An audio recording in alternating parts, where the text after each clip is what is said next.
പുതിയ കാലഘട്ടത്തിൽ ദേശീയതയെക്കുറിച്ചുള്ള സംവാദങ്ങൾ ശക്തമാക്കി ഭാരതീയ വിചാരകേന്ദ്രം വാർഷിക സമ്മേളനത്തിന് കോഴിക്കോട് ജൂബിലി ഹാളിൽ തുടക്കമായി. സംസ്ഥാന സമ്മേളനം ഹൈക്കോടതി ജസ്റ്റിസ് എൻ നഗരേഷ് ഉദ്ഘാടനം ചെയ്തു. ഭാരതീയ വിചാര കേന്ദ്രത്തിന്റെ വാർഷിക സമ്മേളനം ഹൈക്കോടതി ജസ്റ്റിസ് എൻ നഗരേഷ് ഉദ്ഘാടനം ചെയ്തു. ഭാരതീയ വിചാര കേന്ദ്രം ഡയറക്ടർ ആർ സഞ്ജയൻ പരിപാടിയിൽ അധ്യക്ഷനായി. ഉണരുന്ന ഭാരതവും പുതിയ ലോകക്രമവും ഭൗമരാഷ്ട്രീയ പരിപ്രേക്ഷ്യത്തിൽ തുടങ്ങിയ വിഷയത്തിലെ ചർച്ചയിൽ കേരള സർവകലാശാല മുൻ വിസി ഡോക്ടർ ജി ഗോപകുമാർ വിഷയാവതരണം നടത്തി. കുടുംബമൂല്യങ്ങൾ മാറുന്ന സാഹചര്യത്തിലെന്ന ചർച്ചയിൽ തിരുവനന്തപുരം ഗവൺമെന്റ് ഗേൾസ് HSS മുൻ പ്രിൻസിപ്പൽ കൊച്ചുത്രേസ്യ വിഷയാവതരണം നടത്തി. മാറുന്ന കാലഘട്ടത്തിൽ ദേശീയതയെക്കുറിച്ചുള്ള സംവാദങ്ങൾ ഒരുക്കിക്കൊണ്ട് ഓരോ ഭാരതീയനിലും ദേശീയ ബോധം നിറയ്ക്കുക എന്നതാണ് ഭാരതീയ വിചാര കേന്ദ്രം സംവാദത്തിലൂടെ ലക്ഷ്യം വെക്കുന്നത്.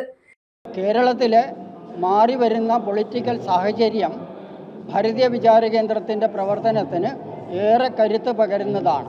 രാഷ്ട്രീയമായിട്ടുള്ള കാര്യം മാത്രമല്ല പറയുന്നത്, സാമൂഹ്യമായിട്ടും സാംസ്കാരികമായിട്ടും നമ്മൾക്ക് അനുകൂലമായിട്ടുള്ള ഒരുപാട് സാഹചര്യം കേരളത്തിൽ വരുന്നു. കേരളം വളരുന്നു, കേരളം മാറുന്നു. ഭാരതീയ വിചാര കേന്ദ്രം അതിൻ്റെ പ്രവർത്തനവുമായിട്ട് 43ാം വർഷവും മുന്നോട്ട് പോകുന്നു. ജനുവരി 2-ന് തുടങ്ങിയ സമ്മേളനം 4-നാണ് അവസാനിക്കുക. ജനം, കോഴിക്കോട്.